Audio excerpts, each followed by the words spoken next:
Do you have a question that you'd like to have answered in Hey, Hoynsie? Submit it here or contact him on Twitter at @Hoynsie. Corey Kluber, Gail Burton, Associated Press. Corey Kluber. Hey, Hoynsie, I guess this says a lot about expectations. If most pitchers pitched like Corey Kluber did on Tuesday night in Milwaukee, we'd say it was a good game. After all, he did pitch well without his best stuff. But I wonder if there is a reason for concern. He seems to be giving up a lot of home runs to guys who shouldn't be hitting them against him. Mark Lasher, Bangor, Pa. Hey, Mark Kluber has set a high bar for himself and his fans over the last 4 years. When you think about his 3-2 loss to Milwaukee, he still pitched well enough to win, but the offense was held in check. He's made 8 straight quality starts this year.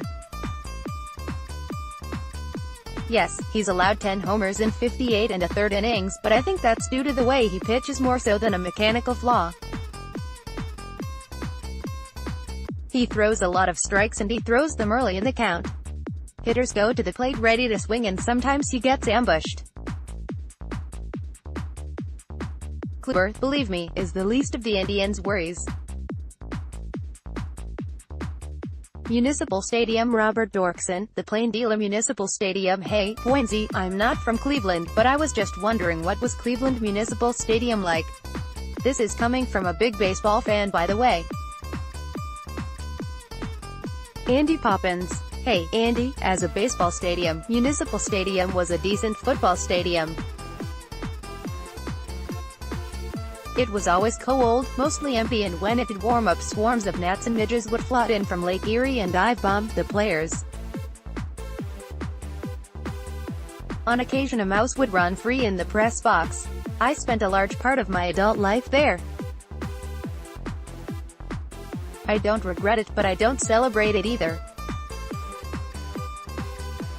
The picture you see of the ballpark is what it looked like for a Rolling Stones concert in 1975. Manny Machado, Gail Burton, Associated Press. Manny Machado. Hey, Hoynsie, I think the Tribe should make a trade right now for Baltimore's Manny Machado. I know he would only be a rental because he's a free agent at the end of the year, but it makes a lot of sense. The Indians could trade Jason Kipnis, put Machado at third base and move Jose Ramirez to second. I think teams would be interested in Kipnis if the Indians paid part of his salary. Guy Schultz, Painesville. Hey, Guy, I'm sure every contender at this moment would love to make a deal for a player like Machado. Some teams are already plotting how to get him, but I think it's a little early to make that kind of deal. The Indians talked to Baltimore about Machado during the winter. The price was high. I imagine it still is, and I think there are teams out there who could throw more talent at the Orioles, and perhaps entice Machado with a big multi-year extension, than the Indians can. Cody Allen. Chuck Pro, The Plain Dealer. Cody Allen. Hey, Hoynsie, I know there are other reasons such as extra inning games, but it seems the implosion of the bullpen can be traced to closer. Cody Allen throwing 40-plus pitches on April 30th in a 7-5 win over the Rangers at Progressive Field. I don't think he and the bullpen has been the same since. Bob Johnson, East Hartford, Connecticut. Hey, Bob, it's hard to argue with your point. In a 6-game stretch from April 30th through May 6, Allen appeared in 4 games and threw 114 pitches in 3 2/3 innings. That's a lot of pitches even for the durable Allen.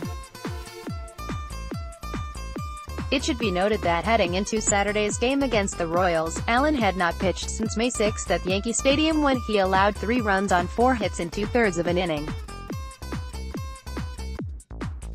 Mickey Callaway. John Machillo, Associated Press. Mickey Callaway. Hey, Hoynsie, do you think the absence of pitching coach Mickey Callaway has hurt the pitching staff so far this season? Ken Callahan, University Heights. Hey, Ken, no, I don't. I think a lack of talent and cohesiveness in the bullpen has hurt them more than anything. The Indians have a new pitching coach and bullpen coach this year in Carl Willis and Scott Atchison. Callaway was hired to manage the Mets and Jason Beer was fired. Callaway had a great run with the Tribe, but he worked mostly with the rotation. Willis is the same, and the rotation, for the most part, has been good this season. The pen has had some problems, as the Indians knew it would when they let Bryan Shaw and Joe Smith leave and did not replace them with similar talent.